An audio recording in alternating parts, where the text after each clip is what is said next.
Welcome to the BrainSoul Success Show, where we learn, explore, and create your powerful, positive healing for life. I'm your host, Louise Schwartzwalter. I'm the creator of a 5-part mind, body, soul methodology that clears the subconscious blocks to success. From engaging transformational interviews, brain soul success stories, and the secrets shared by brain and spiritual experts, you will reconnect, revitalize, and transform your powerful life. It's time for you.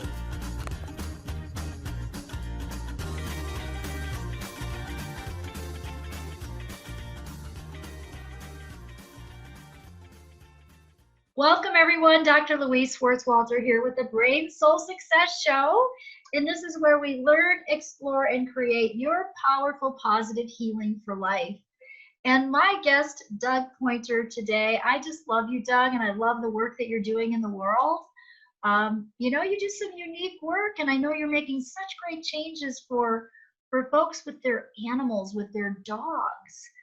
So this is going to be just a great conversation. I want to introduce you, formally to everybody here. So I'm just going to go ahead and read your bio, really. You've been in business for more than 20 years, helping dog owners understand their canine family members.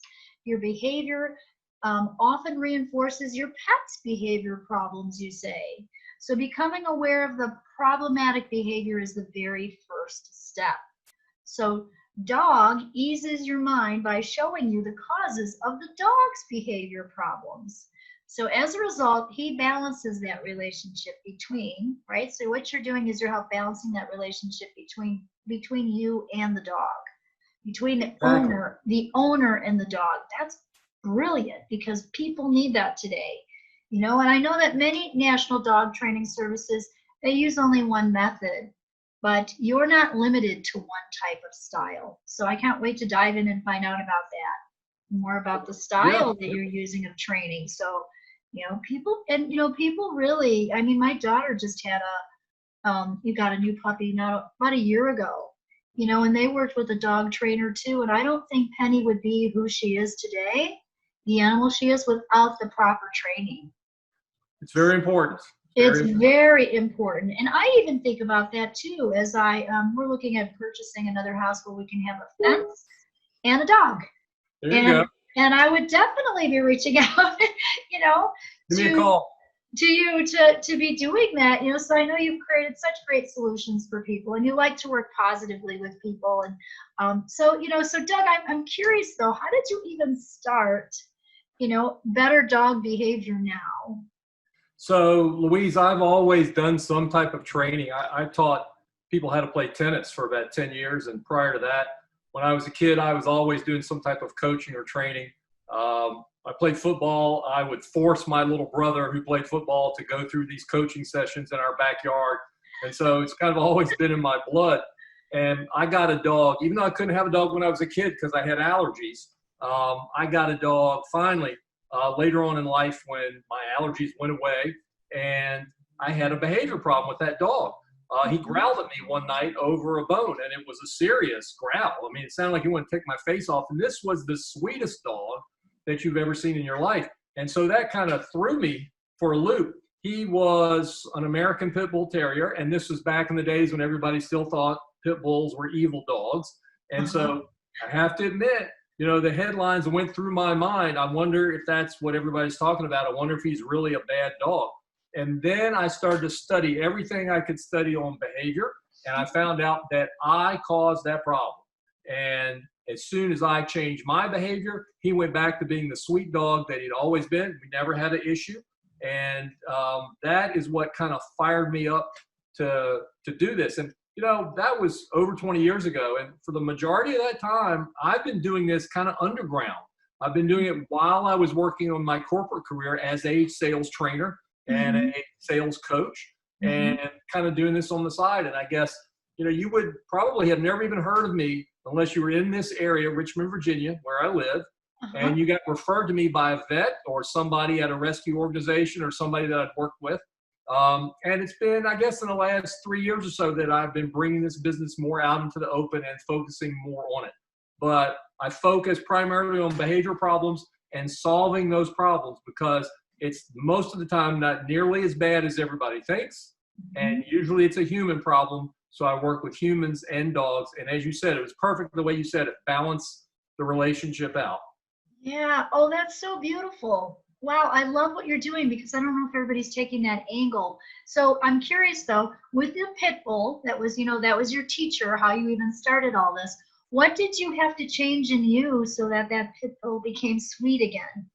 Well, he never was unsweet. It was just that one particular situation. Hmm. He assumed a leadership role because I had given it to him and didn't realize I had given it to him. And so, Okay. yeah, one of the foundational pieces of this is not what a lot of people think. It's not dominance. We hear that all over the place. We got to dominate our dogs in order to have them behave. It's not dominance. Wolves don't even do that. It's leadership. And so, Oh, nice. I had given him the leadership position without knowing it and switched the organizational chart, going back to my corporate days. So Okay. that he was above me on the org chart, and that bone was something that he wanted. And when I got near him, he warned me off. This is my bone. Get away from me.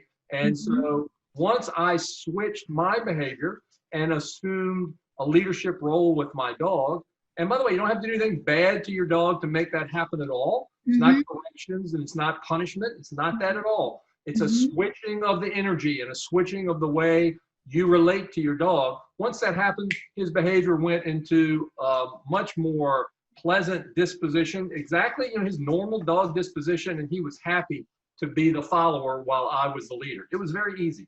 Wow, I love how you're doing. I mean, I love that. I love how you're talking about the leadership versus, it doesn't have to be heavy. It doesn't have to be you're the boss. It's more leadership. I like that word a lot. How do you do that though? Well, I'll give you an example. Yeah. It's not heavy. In a wolf pack, we've always thought over the years that the alpha male was alpha because he was bigger, stronger, and he could fight off all the other males in the pack. But that's not it.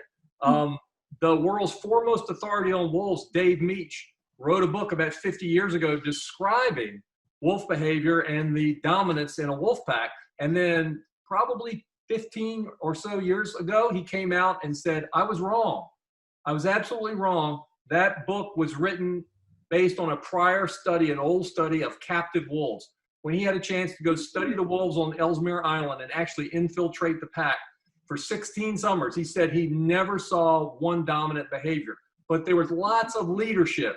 And so what I did is I thought to myself, some of the things that we do in training, a lot of things that we do in training are based on the fact that our dogs are civilized wolves. So if it's good enough for wolves, it's good enough for our dogs. And we've thought all along wolves are dominant with each other, so therefore we must be dominant with our dogs. When Dr. Meach proved that that was wrong, that's when I started to think. And by the way, I'm not the only person who's been here. There are other people out there who are saying the same thing. William Campbell was probably the front runner for all of this back in the 1970s. He wrote a textbook called Behavior Problems in Dogs. So that with Meach's work got me thinking about this. Meach noticed that the leaders in a wolf pack initiate activity. And so my dog knew how to get me to give him the attention and the love that he wanted.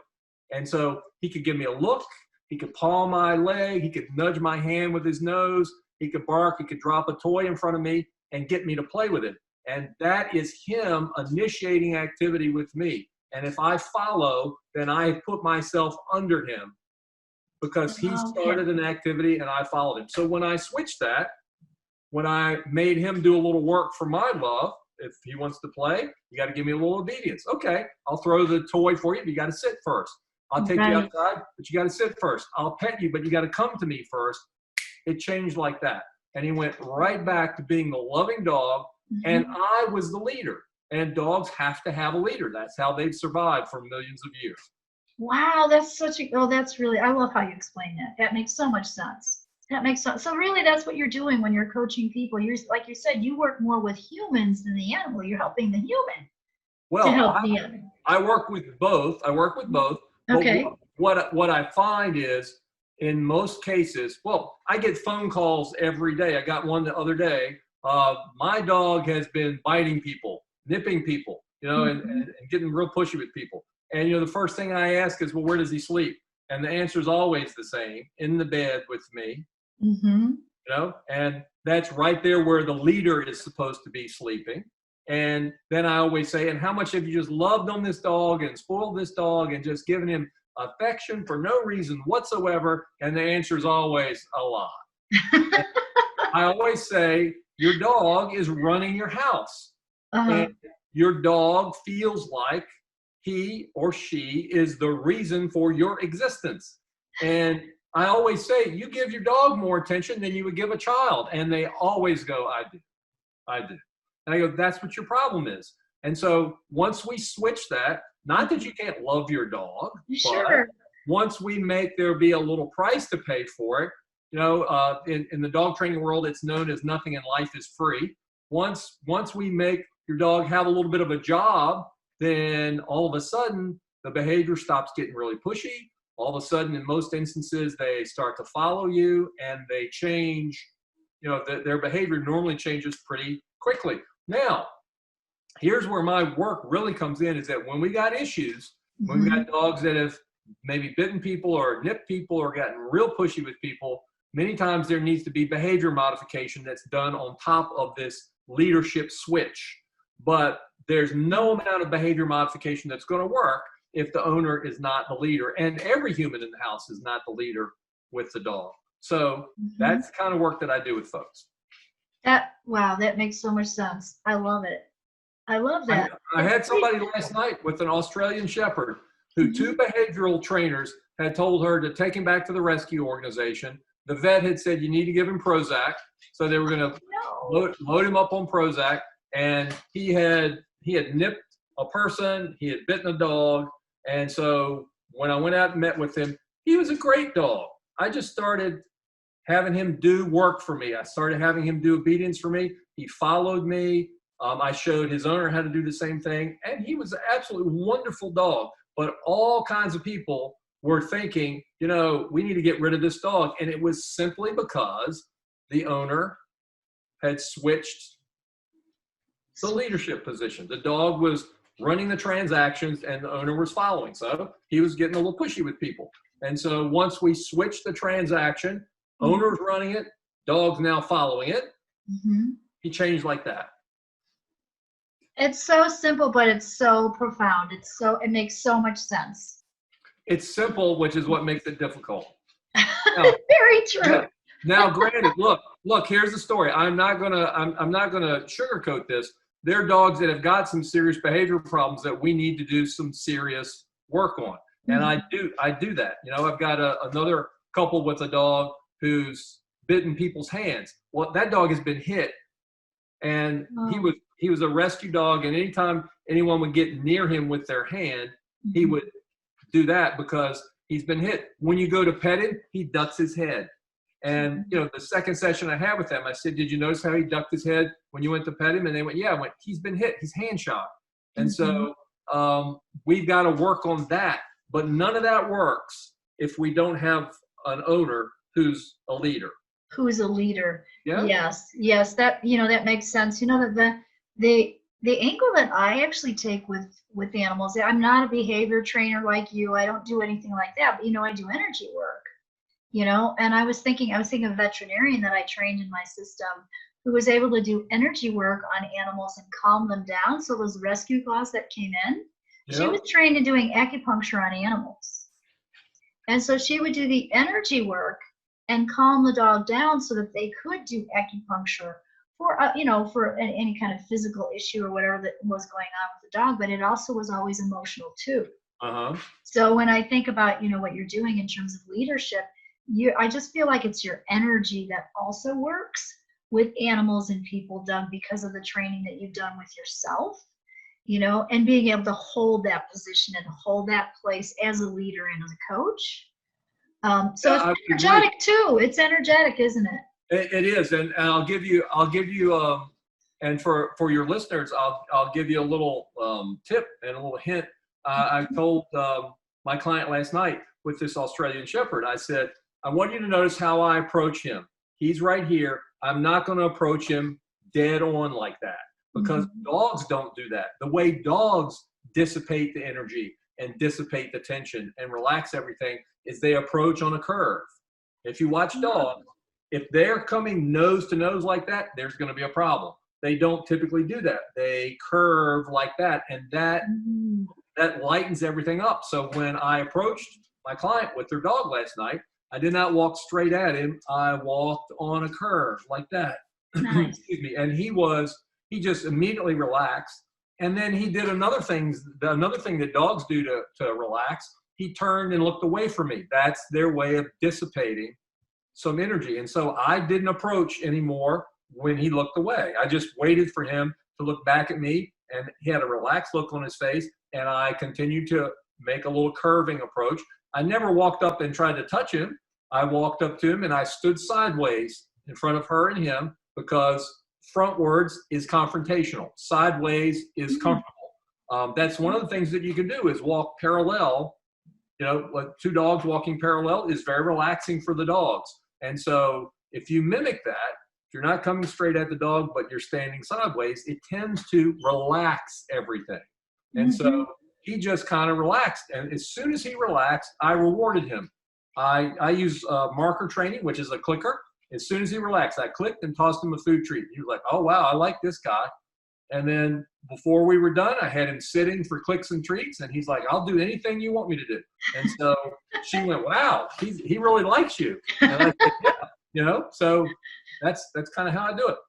I love it. I love it. So you are using a lot of energy work as well. And I love that. You know what? And I'm thinking about that as you're actually talking about it. I'm thinking about when I'm hiking and someone's walking along with a dog next to me. And, you know, and they kind of stop and I slow down too. We're stopping for each other. And I'll ask them, may I pet your dog?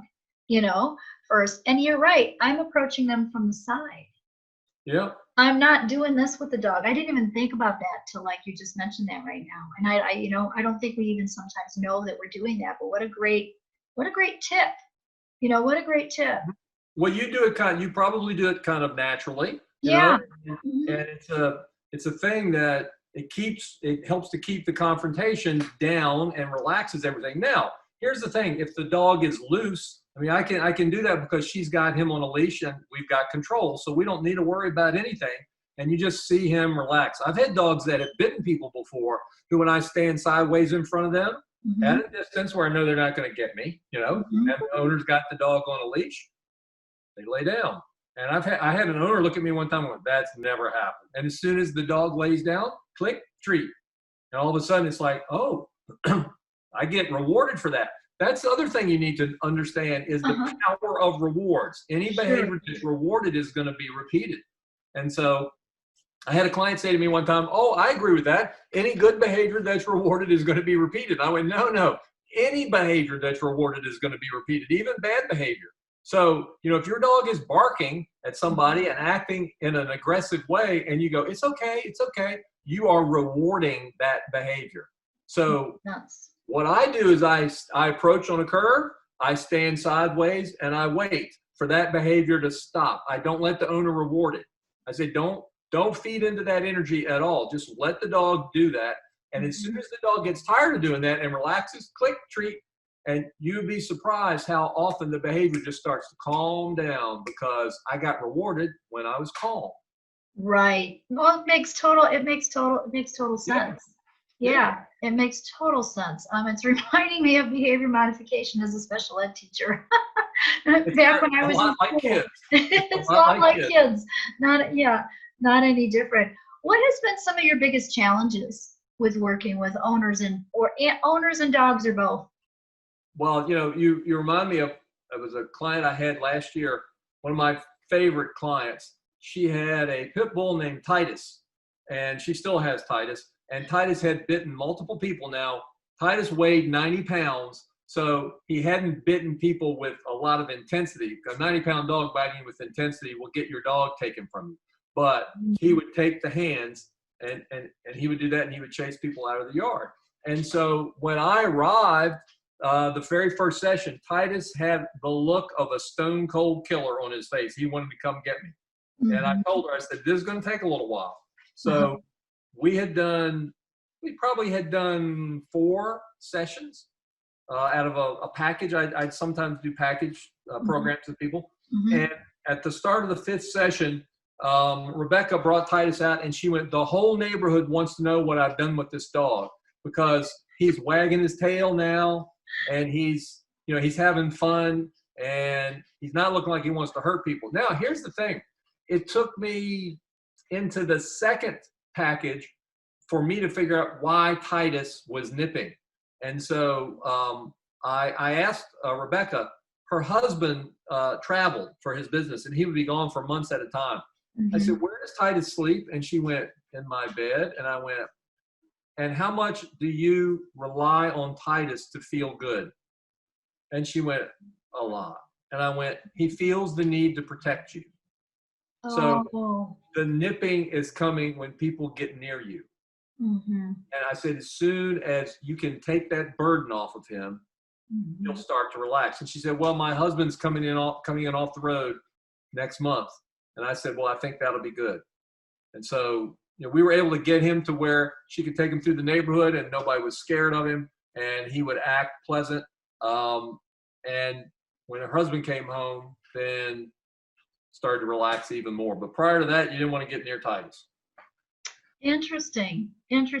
So it did switch, but it just took a little time.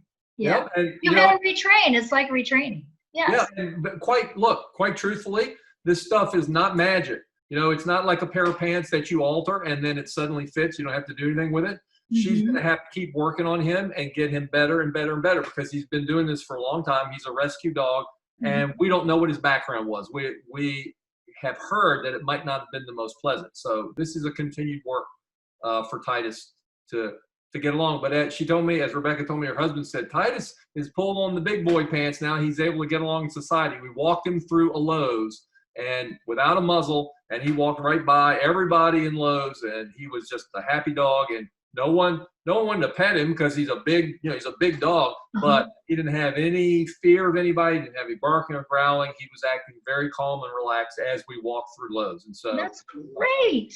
So we were able to get him a little more normal. Yeah, that's quite an accomplishment. Congratulations on what you did with Titus there and helping that family. I'm curious. I know you said that Titus slept in the bed with her. Is that something that is it a case-by-case thing, or would you definitely say that isn't a good thing to sleep with your animal? I'm just curious. I think it's a case-by-case thing, but here's the deal. Mm-hmm. If you have taken your dog and put your dog on top of the organizational chart and the dog sleeps in the bed, and you have a dog that's got any leadership tendencies at all, that can create a problem. And so, what I always suggest to people is just get the dog out of the bed. Get the dog on the floor below you. The dog can be in the bedroom. My dog you see wandering around back there, she's a rescue dog. I don't know what her background was. She was found wandering around in the country.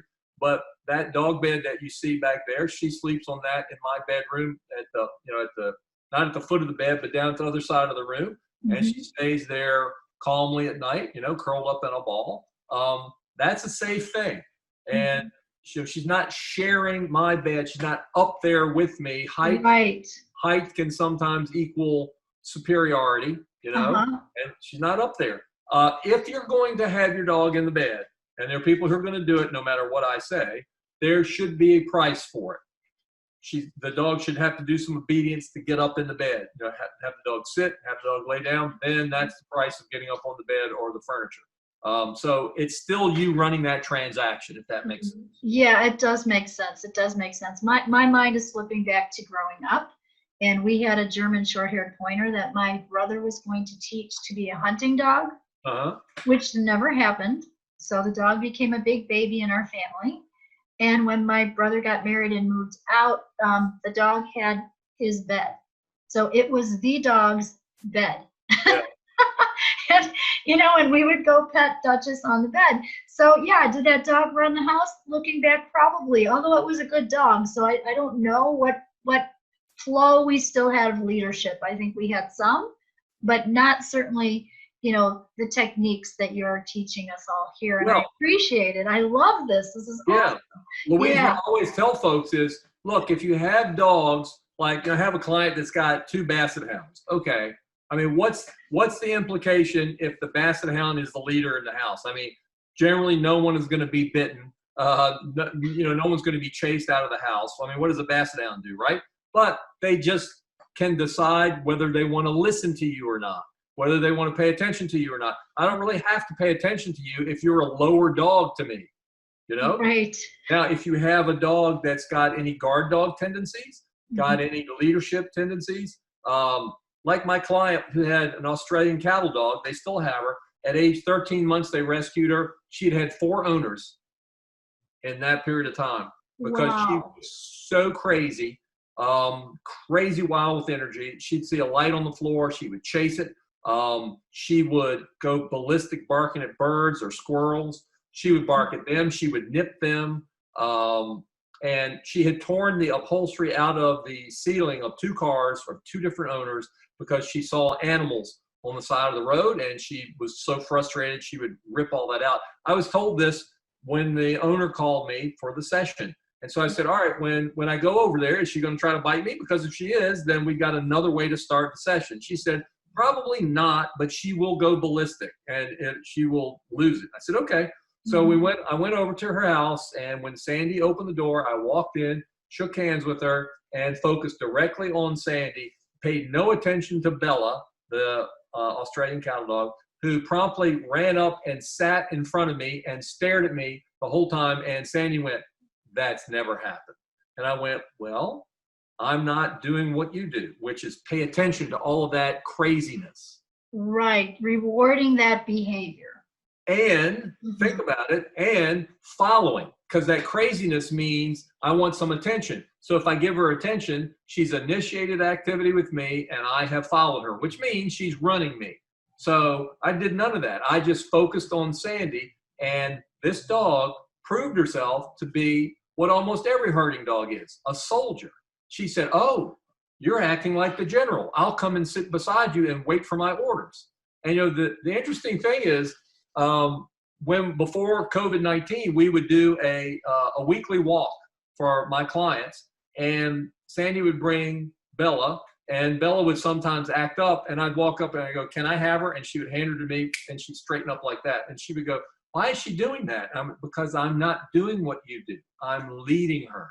I'm not paying attention to her behavior when she's trying to get me to do stuff. I'm not petting her when she wants to be petted. I'm not even paying attention to her at all. I'm just walking her, and I'm leading the walk. And if you will do that, the same thing will happen. See, that's my work, is to get the owner to do that. Exactly. Every time I could get Sandy to do that, Bella behaved just perfectly.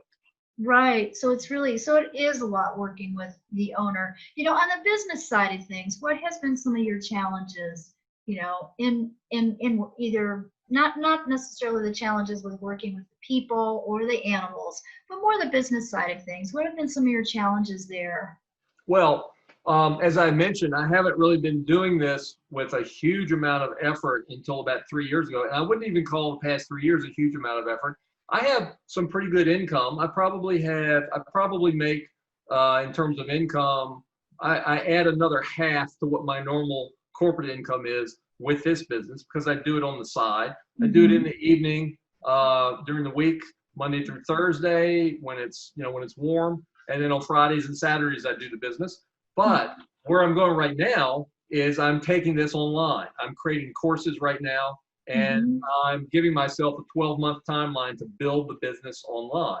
Great. And what I'm creating is a membership where people can actually get access to me as part of their membership, because what's happened is the unintended benefit of COVID-19 is it has shown me that my work is easily done by Zoom. And so, nice. Yeah. And so I've made that pivot, and I spent 10 years teaching people how to sell over the telephone for Circuit City stores. So I know how to talk to people, and get my information across either on a phone call or a Zoom meeting. So it's an interesting scenario. And as I said, over the next 12 months, I'm building that whole business. I love it. I love what you're doing, Doug, and it just makes so much sense right now, because there have been some things with COVID-19 that have made us be more creative, get out of the box, do some different things. I'm thinking of a client that I've worked with who has 2 dogs. I actually met one of the dogs. The pit bull came in, and the other one I think is a mutt, and they do not get along. Like, these dogs fight. It's the dogs that don't get along. Yeah. it does sound a little bit like the husband kind of just like is not leading. They do whatever they want, but from what I remember, and now I want them, and now I want you to work with them. Well, I'll tell you, you might make this suggestion to them. What I find in those scenarios is what typically has happened is the owner has messed up the order of the dogs, meaning one of the dogs is the natural leader and one of the dogs is the follower. And usually these fights are a result of what is my rank in terms of the dog relative to the owner. And so if this dog right here is number one as far as the dogs are concerned, and my owner inadvertently elevates that dog over this dog, then this dog is going to start a fight to put him down. To put it down. Interesting. Yeah. So, I always tell people, if whatever your number one dog is, do stuff with that dog first. He goes out first, he eats first, you look at him first, you pet him first. And I've got a former client who's opened their own, she and her husband have opened their own training business. They do board and train now. The way I met them was about 12 years ago. She had Rottweiler rescue and she called me. She said, I need some help. My Rottweilers are fighting with each other. And it was that exact thing. She had taken some of her younger dogs and elevated them over her older female, and the older female was having none of it. And as soon as they changed it and got the order back in place, everybody settled down. So everybody settled down. Wow. That could be it. I'm thinking out loud here, I guess. I love, you've taken your sales training, your leadership training, your coaching with what you've done with people, and you applied it to working with animals, and you figured it out though. It's like you figured out this little secret sauce. And it's absolutely brilliant. Because even though, like you said, it's so simple, it's hard. Now, if folks want to see a little bit about what I do, they can go to my website. It's www.betterdogbehaviornow.com. And there is something on my site. When you go on there, a pop-up will come up, and this very subject that we're talking about, leadership, I've got a PDF that they can get for free. It's called Lead Nature's Way and Banish Your Dog's Problem Behavior Forever. And there's absolutely no cost to that. People can go and download that. And it's a good little synopsis of what we're talking about here today. I love that. Thank you for that. Thank you for that beautiful gift. And thank you for sharing with us today. This has been just really enlightening. It's a conversation we don't get to have very often. It's somebody who's working with animals on such a high level.